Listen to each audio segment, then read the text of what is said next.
Hey guys, I'm Brian here with a new Minecraft video. Today I am over on Tekkit to make a quick guide on quarrying in the Nether. In Tekkit, there is a mod that puts in Nether ores. These ores are much more common than ores in the main world, but it is much more dangerous to mine here for two reasons. Well, three. One, you're in the Nether, so there's lava in quite a few places. Two, zombie pigmen will attack you if you mine the ore, and three, the ore has a chance to explode if you don't mine it fast enough.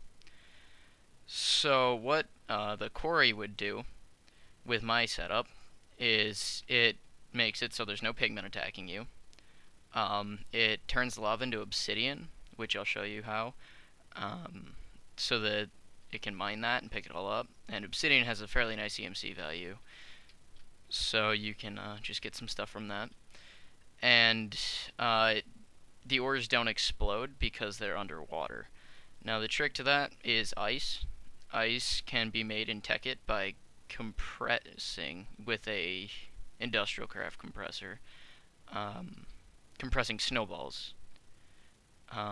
It makes one ice per snowball, so it's a very nice return. And now, well, once 1.3 comes out, I'm still on 1.2.5 here, you can just silk touch it, which is fairly easy. So I'm going to get started on showing you how to set this up.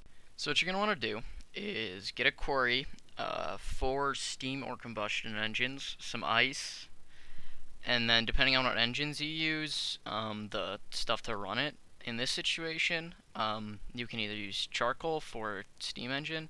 Charcoal is much cheaper than coal, because if you put a coal next to a philosopher's stone on the crafting table, it will give you 4. And a combustion engine is faster, but it's a lot more expensive. What I would use is an oil fabricator with a small power setup, maybe some geothermal generators to power it, and then store the excess lava in a tank for your combustion engines. Obviously, you'll need water in them too, so maybe a infinite water spring pump to pick up the water. But you're going to want to have at least 4 engines on your quarry to make it run as smooth and as fast as possible. Now to begin, what you're going to want to do is find a nice area. A lava lake is recommended, or at least partially some lava if you want obsidian. If you don't want obsidian and you want to just take the chance and go straight for ores, then obviously build away from a lava lake. But the chances are in the Nether you will find a lava lake. So my method incorporates the use of ice to make an infinite water spring that turns all the lava into obsidian. I'll show you how I do it, but yeah. So personally I want obsidian here, so what you're going to want to do is go up and then go all the way up as high as you can go. Oops. To the bedrock level, up in the ceiling. Oh, hit a lava lake. Just a small bit of lava. Just block that. And then you're going to want to go up as far as you can. I'm just going to take the easy route. You obviously wouldn't be able to break bedrock if you're in survival mode, so ignore that. But and then you're going to want to dig out the room for your quarry. I'll do that off camera, and I'll get back to you in a second. Alright, now what you're going to want to do that you have your tunnels dug out for your quarry is get some landmarks, which can be made like this.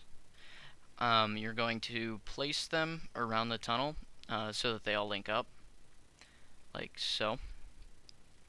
And they have to all line up. You only need 3 of these. You don't need one on the far corner because it will triangulate it. So you do that. Then you get your quarry. Place it next to the first one. Right click. Or you right click the landmark first, then you place the quarry. Sorry. And then you see the grid.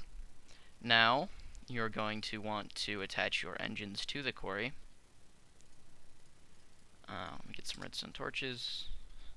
You can either use your combustion engines or steam engines. I recommend steam because they're very easy to maintain and they don't explode if you don't give them enough water.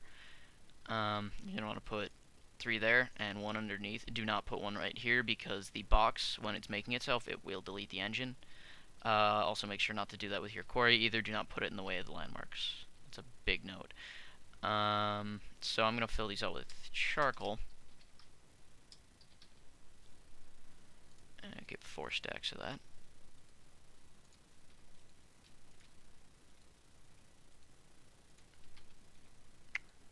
And 4. Then you're going to want to power them with a redstone torch, whatever works for you. I'm just going to do the simple way for this one, just put one underneath, and it powers both of those. And what this will do is it will start to make the frame around the line, and it goes a lot quicker if you clear out the area in between. But as long as your engines are running, it will build the frame. So it just takes longer if you have this chunk in the middle, especially when it starts building up. But yeah, so I'm gonna let that finish, and then I'll get back to you guys. Alright, now that your quarry has formed and started digging, what you're going to want to do is wait for it to dig down 1 level so that it is below the pipe, or the frame here. And then you're going to want to start placing ice. But before you do that, in setting up, you want to make sure that the quarry itself is placed on level 118, as you can see below my minimap and right here.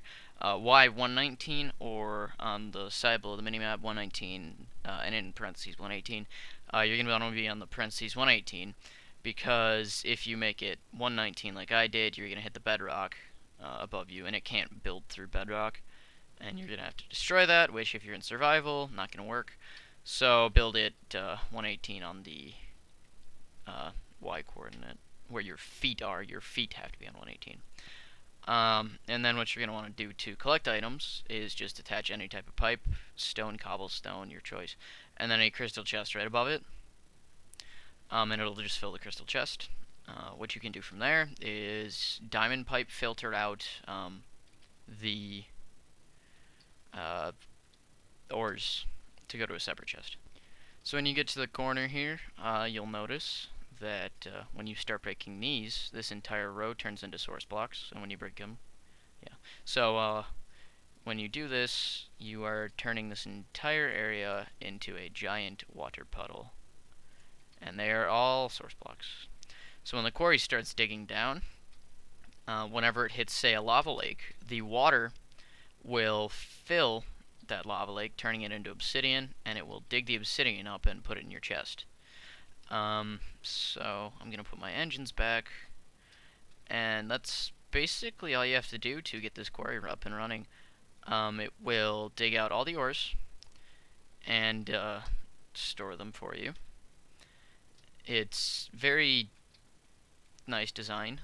You can have a blaze farm or something near you to get some extra stuff out of being in the nether. You can also be strip mining while this is running, but make sure you don't go out of range of it, otherwise it won't dig. I believe that's like 100 blocks out, but what it will do is it will dig underneath the water once it gets to its starting point, and any ores that are directly below it will not explode since they're underwater. If they are on the walls, though, they will explode. Keep that in mind, because the water wouldn't be able to reach them. So the ores won't explode. The obsidian will be created from the water, and it will just happily dig along until it hits the bottom bedrock. But that's it. I hope I helped you guys set up your quarries here, and I'd like to thank you guys for watching. Please rate, comment, subscribe, and I will see you in the next video. Peace.